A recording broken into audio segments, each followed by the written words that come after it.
우리 전 시간에 믿음의 시작에 대해서 우리 배웠는데요. 한번 복습하고 넘어가도록 하겠습니다. 기독교의 믿음은요, 계시에서 시작이 됩니다. 우리가 스스로 하나님을 알려고 하더라도 하나님을 알 수 있는 방법이 없어요. 영을 잃은, 하나님을 잃은 우리는요, 아무리 노력하고 묵상하고 연구해도 하나님으로부터 끊어졌기 때문에 하나님을 알 수가 없습니다. 하나님이 스스로를 드러낸 사건이 바로 계시입니다. 계시. 이 계시의 가장 완성이 바로 예수 그리스도입니다. 이 예수 그리스도는 역사 가운데 실제로 하나님이 육신을 갖고 이 땅 가운데 오신 사건이에요. 역사에 실제로 일어난 사건을 근거로 하여 우리는 믿음이 형성이 되는 겁니다. 예수 그리스도의 십자가와 부활의 역사의 확실한 실제 근거를 무엇으로 두느냐가 중요한데요. 세 가지를 예를 들었습니다. 첫 번째, 내적 증거, 두 번째, 외적 증거, 그리고 세 번째, 정황적 증거입니다. 이것은 여러분만 아는 게 아니라 어디 가서 설명할 수 있어야 돼요. 자, 예수님의 십자가와 부활이 역사 가운데 실제로 일어난 일이냐? 그냥 사람들이 만들어낸 기적, 허구, 신화, 전설 아니냐? 그럴 때 여러분들이 분명히 말씀해 줄 수 있어야 됩니다. 자, 내적 증거는요, 신약 성경 기록 연대를 말합니다. 마가복음은 25년, 예수님이 부활하신 후 25년 후에 쓰여졌고요. 그리고 나머지 신약 성경은요, 30년에서 60년 내외에 기록이 됐습니다. 이것은요, 전설과 신화를 만들어낼 수 있는 기간이 아니에요. 30년 전에 일어났던, 20년 전에 일어났던 일을 거짓말을 한다고 믿을 사람은 아무도 없습니다. 그런데 예수님의 부활, 십자가와 부활에 관한 기록은요, 예수님이 부활하신 지 25년에서 60년 내외에 다 기록이 됐다는 거예요. 개수만 하더라도 2만 4천여 개의 사본을 갖고 있습니다. 두 번째, 외적 증거는요, 우리 믿는 자들의 기록뿐만 아니라 유대인과 로마인들의 기록에도 예수님은 분명히 기록이 되어 있습니다. 유대인은 예수님을 박해하고 죽였던, 교회를 박해했던 민족이었습니다. 근데 미시나, 탈무드, 요세푸스 고대사에도 예수님에 대하여 정확하게 기록이 되어 있습니다. 그리고 이방인이었던 로마인들에게도 탈루스, 타키투스, 수에토니우스, 소플리니우스의 기록에도 예수님의 생애와 부활에 관한 기록들이 정확하게 남아 있습니다. 내적 증거 살펴봤고요. 외적 증거 살펴봤습니다. 그리고 정황적인 증거가 있어요. 이 정황적 증거는 무엇이냐? 마띠아를 포함한 12명의 사도는요, 이 예수 그리스도의 부활을 증거하다가 결국 순교를 당했어요. 자신이 만들어낸 거짓말을 위하여 죽을 수 있는 사람은 아무도 없습니다. 그런데 12명 모두 예수 그리스도의 부활을 증거하다가 죽었고요. 그 외에도 수많은 초대교인들이 예수 그리스도의 부활을 경험하고 부활을 증거하다가 순교를 당했습니다. 이게 만약 거짓말이었다면 이런 일은 절대 역사 가운데 일어날 수 없는 거예요. 예수 그리스도는 부활하셨습니다. 이게 역사적인 확실한 사건입니다. 그러므로 우리가 기독교에 대해서 믿음을 갖는 것은요, 대단한 종교적인 어떠한 신앙심이 필요한 것이 아닙니다. 어떤 대단한 과학적인 지식이 필요한 것도 아니에요. 역사에 일어난 사실, 이 객관적이고 역사적인 사실을 있는 그대로 받아들이는 것, 거기서부터 기독교의 믿음은 시작이 됩니다. 그런데 성경에서는요, 이 객관적인 사실을 받아들이는 것이 구원에 이르는 믿음은 아니다라고 이 객관적인 사실을 믿는 믿음과 구원에 이르는 믿음을 구별하고 있습니다. 오늘 본문도 보면 복음에는 하나님의 의가 나타났죠? 하나님의 의가 뭡니까? 관계 안에서 그 관계가 내어놓아야 될 것을 신실하게 행하는 것을 의라고 하는 거예요. 하나님은 우리에게 어떤 것도 행하실 의무가 없는 분이십니다. 그런데 하나님이 우리를 사랑하심으로 스스로 언약을 맺으셨고, 구원 언약이시죠? 그리고 구원의 언약을 신실하게 지키신 증거가 무엇이냐? 십자가에서 자기의 사랑을 확증하신 사건입니다. 이게 하나님의 의가, 복음에는 하나님의 의가 역사 가운데 일어났다는 거예요. 이게 복음에 담겨있는 내용입니다. 이것이 믿음으로 객관적인 사실을 받아들임으로 어디에 이른다? 믿음에 이른다.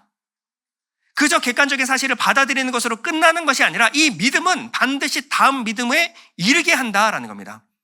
의는 이 믿음으로 말미암아 살리라.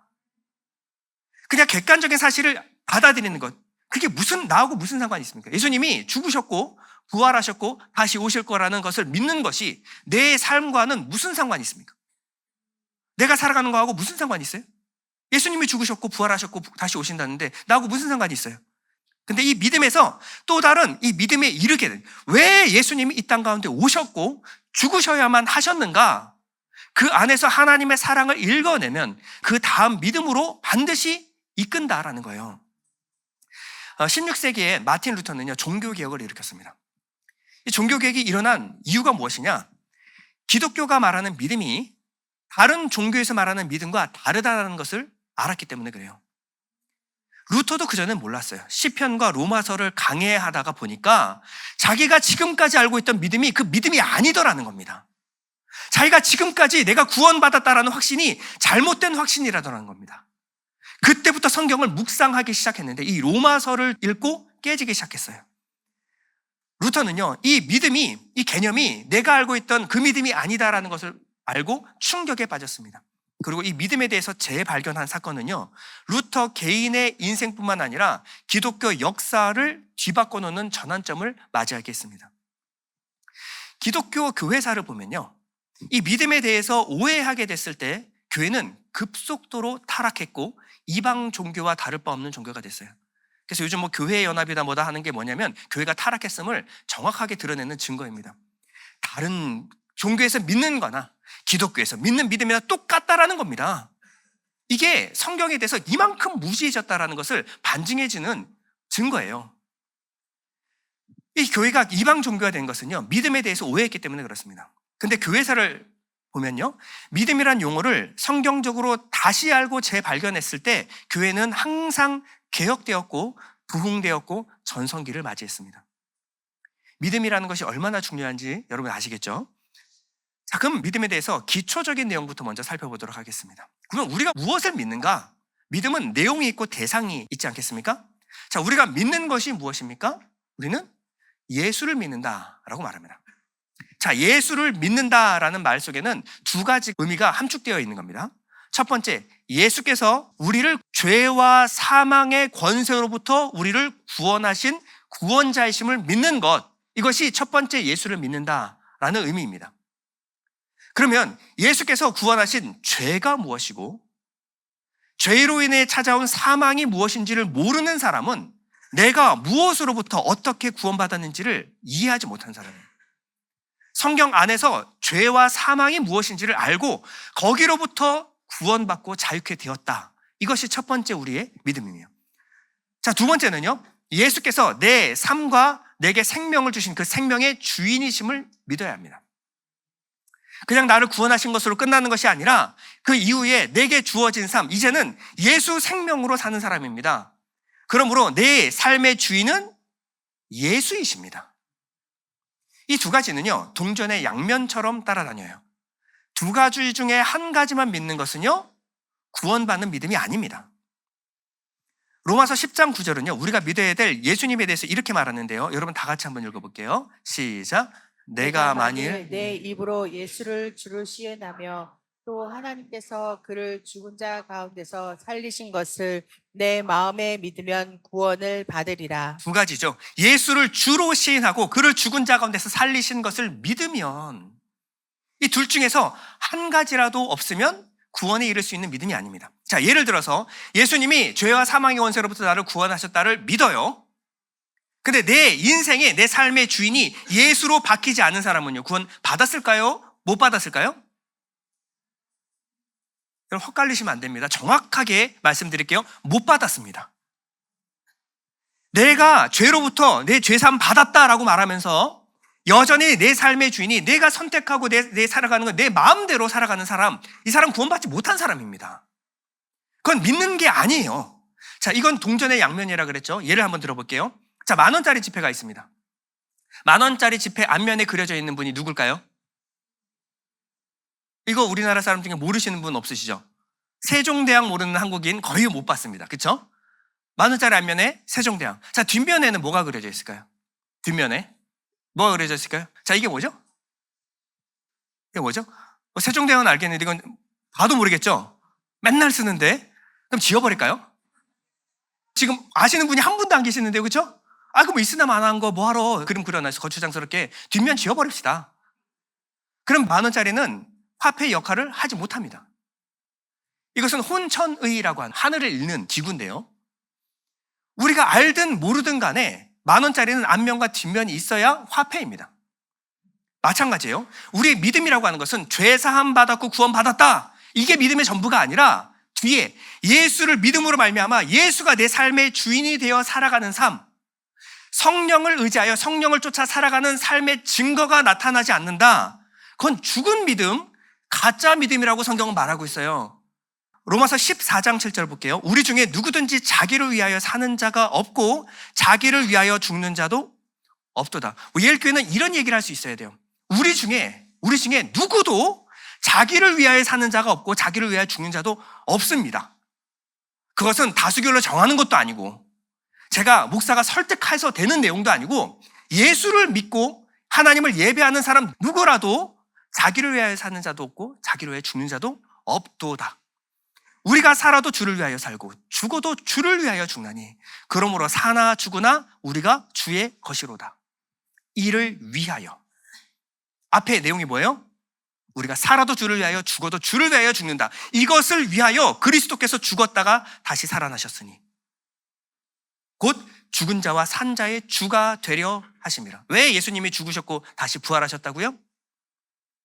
산 자와 죽은 자의 주가 되려 하심이라. 우리 삶의 주인이 되기 위하여 십자가에서 죽으시고 다시 살아나신 거예요. 이 십자가가 나하고 상관이 없다면, 예수님이 내 삶의 주인이 아니라면 나는 구원받지 못한 사람입니다. 그러면 내가 주인 되어 평생 내 만족과 내 행복을 위해 살아가던, 내 삶의 행복만 추구하던 이 죄인이 예수를 주인으로 삼아서 살아가게 되는 것은요, 어떻게 하면 가능할까요? 평생을 내 행복, 내 만족을 위해서 살아갔던 사람이 주를 위하여 살고 주를 위하여 죽는 일이 어떻게 일어날까요? 한마디로 말하면 불가능합니다. 불가능한 거예요. 이것은 하나님의 특별한 은혜가 간섭하지 않으면 불가능한 일이에요. 그래서 성경은 믿음을 뭐라 그러냐면 하나님이 주시는 은혜다라고 말해요. 은혜다. 에베소서 2장 8절, 너희는 그 은혜에 의하여 믿음으로 말미암아 구원을 받았으니, 자, 구원 전에 믿음이 있고 믿음 전에 뭐가 있어요? 은혜가 가입했기 때문에 하나님의 은혜에 의하여 믿음으로 말미암아 우리가 구원을 받았다. 이것은 너희에게서 난 것이 아니요 하나님의 선물이라. 여러분들이 할 수 있는 게 아니라 하나님이 은혜로 주신 선물이라는 겁니다. 행위에서 난 것이 아니니, 그냥 영접기도 했다고 되는 것이 아니라 행위에서 난 것이 아닌 너희는 누구든지 자랑하지 못하게 하렴이라. 여러분, 예수 믿는 것은 하나님의 특별한 은혜입니다. 내가 열심을 다한다고, 믿습니다 한다고 믿음이 생기는 것이 아니라 하나님의 주시는 은혜를 경험했을 때 내 마음이 동의가 일어나고 내 삶의 주인이 예수로 뒤바뀌는 사건이 일어나는 겁니다. 이것을 말을 바꿔서 말하면요, 구원의 주권이 사람에게 있지 않고 하나님에게 있다. 구원은 오직 믿음으로 받습니다. 근데 이 믿음이 하나님의 은혜에 의해서 주어지는 것이라고 한다면 구원은 결국 하나님께 있다라는 겁니다. 여러분, 찬양 뜨겁게 했잖아요. 구원하심이 보좌에 앉으신 우리 하나님과 어린 양께 있도다. 찬양은 그렇게 해놓고 구원은 내가 영접기도해서 구원받았다, 내가 믿어서 구원받았다, 이렇게 생각하시면 안 되는 거예요. 이것은요, 기독교와 이방 신앙을 나누는 구별점, 핵심이에요. 자, 이방 종교들은요, 믿음으로 구원을 받아요. 근데 그 믿음이 뭐냐? 내 힘과 내 열심, 내 노력으로 얻는 자력 구원을 말합니다. 열심히 108배하고 열심히 수행하고 내 믿음을 키워서 구원에 이르는 거예요. 이게 이방 종교의 특징이라고 한다면요, 기독교만큼은요, 타력 구원을 말합니다. 하나님의 주권과 은혜에 의해서 구원을 받은 거. 그래서 오직 은혜, 솔라 그라시아, 오직 은혜로만 구원을 받을 수 있다. 이게 다른 종교와 기독교를 구별하는 차이점이에요. 근데 이렇게 되면요, 구원은 오직 하나님께 있으니까 난 전도도 할 필요 없고 선교도 할 필요 없고 하나님이 구원하실 사람 하나님이 구원하시겠지. 나 구원받을 때 나 하는 게 없대. 하나님 은혜가 임해야 되는데 은혜가 올 때까지 기다려야지 뭐. 이렇게 생각하시면 안 된다는 거예요. 자, 구원에 대해서 우리가 할 게 아무것도 없다라는 것이 아니고, 우리는 해야 될 일이 뭐냐? 그리스도의 말씀을 듣지 않으면 거듭날 수도 구원을 받을 수도 믿음이 생길 수도 없습니다. 성경은 이렇게 말하고 있어요. 로마서 10장 17절, 그러므로 믿음은 들음에서 나며 들음은 그리스도의 말씀으로 말미암아는 믿음이 어디서 오느냐? 그리스도의 말씀을 들어야 거기에 은혜가 가입하여 믿음이 생긴다라는 거예요. 하나님의 말씀을 듣지 않고 읽지 않는데 구원을 받을 수 있는 사람은 이 세상에 단 하나도 없습니다. 이거 하나님도 못해요. 하나님의 말씀을 들으면서 믿음이 생기고 이 믿음에서 결국 구원이 이르는 거예요. 베드로전서 1장 23절 너희가 거듭난 것은 썩어질 씨로 된 것이 아니요 썩지 아니할 씨로 된 것이니 살아있고 항상 있는 하나님의 말씀으로 되었네요. 우리가 거듭난 것이 무엇으로 됐다? 하나님의 말씀이 그 씨가 되어 여러분 마음 가운데 떨어졌을 때 거듭나고 구원이 임한다는 겁니다. 그래서 요한복음 17장 3절에는요 영생은 곧 유일하신 참 하나님과 그가 보내신 자 예수 그리스도를 아는 것입니다.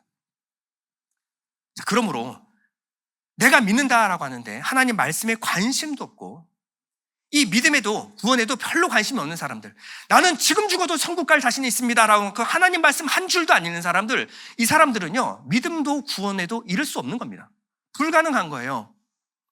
성령은 어떻게 역사하느냐? 나 구원받지 못했으면 어떻게 하죠? 목사님 말씀 들을 때마다 나 구원 못 받은 것 같아요.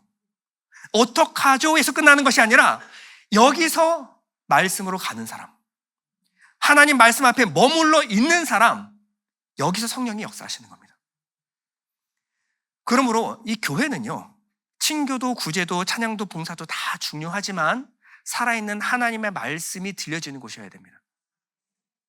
교회에서 남편에게 잘하세요, 아내에게 잘하세요, 자녀들에게 잘하세요 듣는다고 여러분들이 믿음이 생기지도 않고 믿음이 성장하지도 않고 구원에 이르지도 못합니다. 그런 얘기는요 김창옥 교수님한테 가서 들으세요. 오은영 박사님한테 들으시고 하다못해 이혼 숙녀 보시면서 우리 부부관계에 뭐가 문제 있는지 한번 진단해 보시기 바랍니다. 그건 세상 사람들이 더 잘해요. 굳이 교회에서 그런 일을 할 필요가 없는 거예요. 교회는 살아있는 하나님의 말씀이 전해지는 곳이어야 됩니다. 이 썩지 않는 살아있는 씨, 하나님의 말씀, 영생의 말씀을 들어야 구원을 얻고 믿음이 성장하기 때문에 그래요. 기독교의 구원은요 철학도 아니고 관념도 아니고 종교도 아닙니다. 기독교의 구원은 생명을 얻는 거예요. 이 생명은요 우리 안에 심겨져서 끝나는 것이 아니라 변화와 성숙을 거듭합니다. 그리고 언젠가 장성한 분량에 이르게 돼요. 자, 씨가 떨어져서 싹을 틔우고 열매를 맺고 나무가 되기까지는 오랜 기간, 시간이 필요한 거예요. 태아가 자라나기까지는 10달이라는 기간을 기다려야 합니다. 이 10달이라는 시간이 필요한 거예요. 이렇게 인큐베이션 프로세스, 이 부화 과정이 반드시 필요한 거예요. 하나님 말씀이 우리 가운데 울려 퍼졌어요. 그런데 그 말씀이 내 안에 떨어졌다고 바로 반응이 나타나는 것이 아니라 그것이 겨자씨만한 믿음이 될 수 있어요. 그런데 이 믿음은 시간이 지났을 때 성숙하고 변화되어 여러분들의 삶 전체를 뒤바꿔 놓는 능력으로 나타나게 됩니다. 우리 안에서 이 떨어진 말씀을 다시 이 말씀이 생명력 있게 역사하도록 만드시는 분이 바로 성령 하나님이신 거예요. 성령 하나님이 겨자씨같이 보이지도 않는 우리의 믿음을 보시고 그것을 품어 안으심으로 말미암아 그것이 부화되어 성장하여 능력 있는 믿음으로 열매를 맺게 하시는 분이 바로 성령 하나님이라는 거예요. 때가 되면요 이 믿음으로 말씀에 반응하게 하십니다. 그러면 말씀이요 그때부터 깨달아지기 시작합니다. 말씀이 내 마음 가운데 듣고 잊어버리는 것이 아니라 이 말씀을 들어야 산다, 이 마음에 이것이 동의가 일어나고요, 이 말씀이 듣고 잊어버리지 않는 것은 이 말씀으로 사는데 이렇게 중요한 말씀이 잊어버릴 수가 없는, 마음속에 되뇌이고 이 말씀이 살아서 활력을 가지고 내 삶을 뒤바꿔 놓을 때까지 이 말씀이 내 안에 심겨지는 거예요. 그 다음부터는 깨달아지고 반응하기 시작하는 거예요. 그때 이전까지 십자가와 부활은 역사 가운데 일어난 한 사실로만 받아들였는데 이것이 나를 위한 십자가, 나를 위한 부활이 되는 거예요. 그때부터 회개의 울음이 터져나오기 시작하고요, 복음의 내용이 내 복음으로 믿어지기 시작합니다. 이것을 믿음의 시작이라고 하는 거예요. 여러분, 본문은 그래서 믿음으로 믿음에 이르게 한다라고 말하고 있죠. 다시 한번 본문 한번 다 같이 읽어보겠습니다. 시작. 복음에는 하나님의 의가 나타나서 믿음으로 믿음에 이르게 하나니 기록된 바 오직 의인은 믿음으로 말미암아 살리라 함과 같으니라. 이 단 한 절에 복음에 대해서 너무 잘 요약해놨죠. 믿음으로 믿음에 이르게 한다. 앞에는 객관적인 사실에 관한 믿음이라고 한다면 뒤에 믿음은 이 믿음이 만들어내는 성숙된 믿음, 변화된 믿음입니다. 믿음은 분명한 대상이 있어요. 대상이. 그 대상과의 올바른 관계가 맺어지는 것을 믿음이라고 하고요. 이 믿음이 확고해지는 것을 성숙이라고 말합니다. 자, 예를 들어서 누군가를 여러분 사랑하게 되면요. 어떤 일이 일어날까요? 처음에 누군가를 사랑할 때는 왜 사랑하죠? 왜 사랑할까요? 자, 남자들 좀 솔직하게 말씀해 주세요. 왜 사랑했죠? 예뻐서. 이뻐서. 뭐 여자에 대해서 뭐 아는 게 아무것도 없었죠. 그런데 예뻤어요. 내 마음에 들었어요. 이걸 사랑이라고 생각했어요. 그렇죠? 그래서 보고 싶고 봐도 보고 싶은 감정, 뜨거운 감정이 막 솟아올랐죠. 그것을 사랑이라고 생각했어요. 시간이 오랜 시간이 지나서 결혼을 하고 결혼해서 오랜 시간이 지나서 그 처음에 그 설렘과 두근거림이 있어요, 없어요? 없어요? 네. 말씀 잘하셔야 돼요. 저는 있습니다. 네. 네. 이게 다 사라지고 호르몬에 의한 그런 두근거림 사라지고 그러고 나서 신뢰와 두터운 믿음, 의리 막 이런 오랜 시간이 지나서 한 사람에게서 얻어지는 그 감정을 사랑이라고 합니다. 이 사랑은요, 정말 우리가 그냥 두근거리고 설레고 좋은 면만 보는 것이 아니라 이 사람의 전 인격적으로 우리가 받아들여졌을 때 그때서 비로소 사랑할 수 있는 사랑은 또 다른 사랑이에요. 그렇죠. 그래서 신혼 초에는 싸울 수밖에 없어요. 그렇죠? 엄청 싸우죠. 그러면서 사랑하게 되는 겁니다. 그럼 이 사랑하게 되었을 때 과거를 돌아봤을 때 두근거리고 설레고 이뻐서 좋았던 감정은 사랑이에요? 사랑이 아니에요? 사랑이라고 말하기 굉장히 부끄러운 감정입니다. 이런 감정은요, 내 아내뿐만, 내 남편뿐만 아니라 누구한테나 일어날 수 있는 감정이에요. 결혼해도 다른 사람한테도 이런 감정이 일어나요? 안 일어나요? 이쁘고 잘생긴 남자들이 세상에 널리고 널렸어요. 그 감정을 사랑이라고 말하면 안 되겠죠. 그건 사랑이 아닙니다. 그렇죠? 근데 이 사랑은 사랑하게 되면 지속적으로 한 사람을 꾸준히 사랑하게 되면 비로소 사랑에 이르게 된다. 맞아요? 틀려요? 맞습니다. 이걸 사랑이라고 하는 거예요. 이걸 사랑. 그래서 사랑도 사랑하면 사랑에 이르게 되나니. 맞죠? 무언가를 공부하고 연구하는 것도 마찬가지예요. 처음에 무언가를 알게 되면 책 한 권 읽은 사람 제일 무섭죠. 한 권 읽으면 어디 가서도 자랑합니다. 내가 뭘 하나 알았다 이거죠. 그러면 어디 가서도 그 책 얘기를 해요. 그 책 내용을 내가 알았다. 그리고 나서 그것을 전공하게 되면요. 전공하게 되면 읽어야 될 책들이 점점 늘어나죠. 그러고 나서 학사, 석사, 박사학위를 따고 나면요. 처음에 내가 책 한 권 읽었을 때 아는 것은 거의 모르는 것에 가까웠다. 굉장히 부끄러웠다라는 것을 알게 됩니다. 믿음도 마찬가지예요. 믿음도 처음에는 우리가 객관적인 사실을 받아들이는 것만으로도 이거 대단한 믿음이라고 생각할 수 있어요. 그러나 시간이 지나서 그 믿음이 일으키는, 믿음이 이끄는 방향으로 가다 보면요. 과거를 돌아보면 아, 나 그때 믿는 것도 아니었네. 나 그때 예수 믿는 거 맞았나? 돌아보면 그 믿음이 너무 작아서 겨자씨만한 믿음이라는 걸 알게 돼요. 그리고 그 생각을 할 때 한참 지나서 그 생각을 할 때를 돌아봐도 그때도 연약한 믿음이었네. 믿음은 끊임없이 성장을 가져옵니다. 이렇게 하나님을 경험하고 하나님을 사랑함으로써 올바른 관계를 맺게 되면요. 내 마음이 하나님께 고정이 되고요. 이 고정된 마음이 시간이 오래 지나다 보면 비로소 내가 하나님을 믿고 신뢰하고 사랑한다 라는 것을 알 수 있게 되는 거예요. 그래서 로마서 1장 17절을 현대인의 성경으로 보면요. 이 기쁜 소식에는 오직 믿음으로만 믿음에 이르게 한다. 그 다음 믿음을 하나님과 올바른 관계를 갖게 된다는 것이 나타나 있습니다. 두 번째 믿음을 뭐라고 설명해요? 하나님과의 올바른 관계를 갖는 것이라고 믿음을 말하고 있어요. 많은 사람들이 믿음을 하나님에 대한 어떤 신뢰, 관계와 결부시키지 못하고 그저 믿음을 내 확신으로 받아들이고 있어요. 그래서 믿음을 어떤 천국에 가기 위한 어떤 조건, 비인격적인 어떤 수단 정도로 믿음을 생각하는 사람들이 많습니다. 그러나 성경이 말하는 믿음은요, 하나님과의 관계를 말하는 거예요. 하나님과의 관계를 말하는 거예요. 자, 예를 들어 볼게요. 우리 교회 오래 다니신 분들을 다 아는 나는 구원 열차 올라타고서 하늘 날아가지요. 자, 이 구원 열차가 무엇을 상징하는 걸까요? 자, 예수님은 기관사죠. 기관사예요. 그러면 구원 열차는 믿음이에요. 믿음. 믿음의 주요 온전케 하시는 예수를 바라보자. 예수님이 이끄시는 그 열차에 타기만 하면 나는 천국 간다. 하여간 그 양반만 믿으면 나를 천국에 이끌어 주실 것이다. 이것을 믿음이라고 생각을 해요.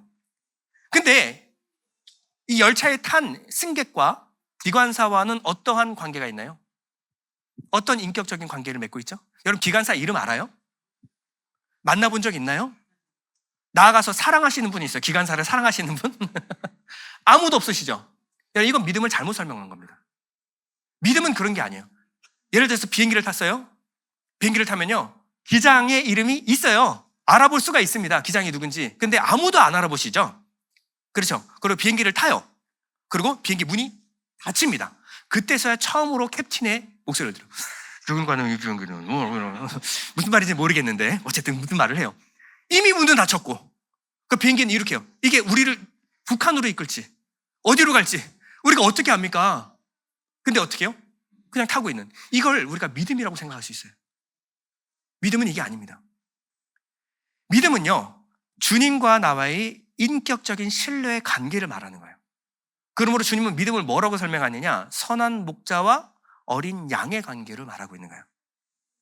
선한 목자는 오랜 시간 돌봄과 사랑을 통하여 이 양의 절대적인 신뢰를 얻습니다. 양은 이 목자의 음성만 들어요.